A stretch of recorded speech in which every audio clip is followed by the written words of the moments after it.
যে বাংলাদেশে 1971 সালে স্বাধীন হয়, সেই বাংলাদেশের জন্য 1905 সালের কবিতা কিভাবে জাতীয় সঙ্গীত হতে পারে? কলকাতার দাদা বাবুদের গোলাম রবীন্দ্রনাথের সঙ্গীতের পাল্লা দিয়ে আমার দেশপ্রেম পরিমাপ করতে আসবে না। আমাদেরকে বারবার বাঙালি বাঙালি বাঙালি বলার কারণটা কি? আমরা তো বাঙালি না, শুধু আমরা বাংলাদেশী। আমার সোনার বাংলা আমি তোমায় ভালোবাসি কার কবিতা?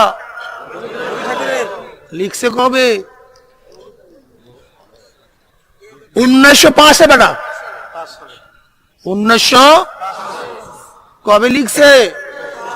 বঙ্গভঙ্গ রদ আন্দোলনকে কেন্দ্র করে জমিদার গোষ্ঠী এই কবিতা লিখছে, আমার সোনার বাংলা আমি তোমায় ভালোবাসি, যেন জমিদাররা ওদের খাজনাপাতি উঠাইতে কষ্ট না হয়।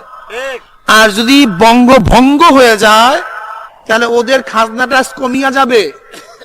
এর জন্য 1905 সনের কবিতা আমার সোনার বাংলা আমি তোমায় ভালোবাসি, সেই 1905 সনের কবিতা 1971 আসিয়া আমাদের জাতীয় সঙ্গীত রূপে রূপায়িত হয়।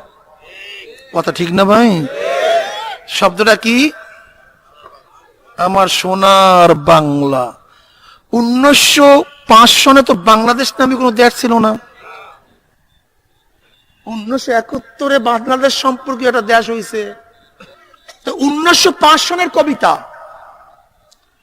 যেখানে বঙ্গভঙ্গ নিয়ে আলোচনা, সেই কবিতা আমাদের দেশের জাতীয়করণ কেন হইল? হাড্ডি কাবাব মে হাড্ডি হয়, ডাল মে কুছ কালা হয়, আমরা মানি, কিন্তু আমরা চাই বাংলাদেশের জাতীয় সঙ্গীত ওই ব্যক্তির মাধ্যমে হোক যে বাংলাদেশকে কমপক্ষে গালি দেয় নাই। কি দেয় নাই? এই রবি ঠাকুর যখন লর্ড ফার্ডিন্যান্ড যখন বাংলাদেশে 1912 বা 11 সনে আসে, তখন নবাব সলিমুল্লাহ প্রস্তাব দিয়েছিল ইউনিভার্সিটি কায়েম করার জন্য। নবাব সলিমুল্লাহ, আজকে ঢাকা ইউনিভার্সিটির যে জমি দেখেন সব নবাব সলিমুল্লাহর নিজস্ব জমি ওয়াকফ করছে, 300 একর জমি।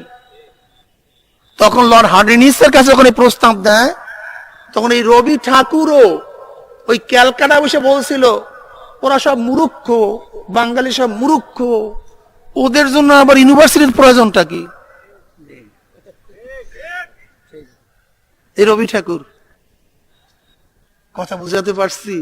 ছাতা বুঝছেন আপনারা, কচু বুঝছেন।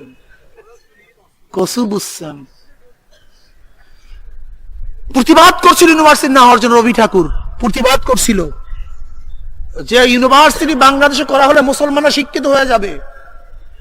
এর জন্য প্রতিবাদ করছিল ক্যালকাটা হিন্দুরা, যেন বাংলাদেশে ইউনিভার্সিটি স্থাপিত না হয়।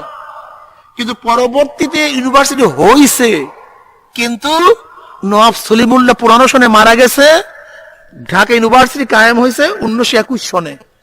আমি প্রতিটা মুসলমানকে বলতে চাই, যদি আপনি নিজেকে মুসলমান দাবি করেন তাহলে আপনি এই জাতীয় সঙ্গীত গাওয়া থেকে বিরত থাকতে হবে। আপনারা যে জাতীয় সঙ্গীত লিখেছেন সেই জাতীয় সঙ্গীত বাংলাদেশে চলবে না।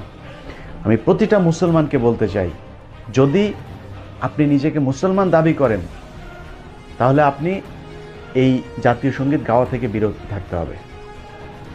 দেশের প্রতি আমাদের সম্মান আছে, শ্রদ্ধা আছে, কোনো সমস্যা নাই, কিন্তু এই জাতীয় সঙ্গীত গাওয়া যাবে না, কারণ এটা তাদের ধর্মীয় একটা গান।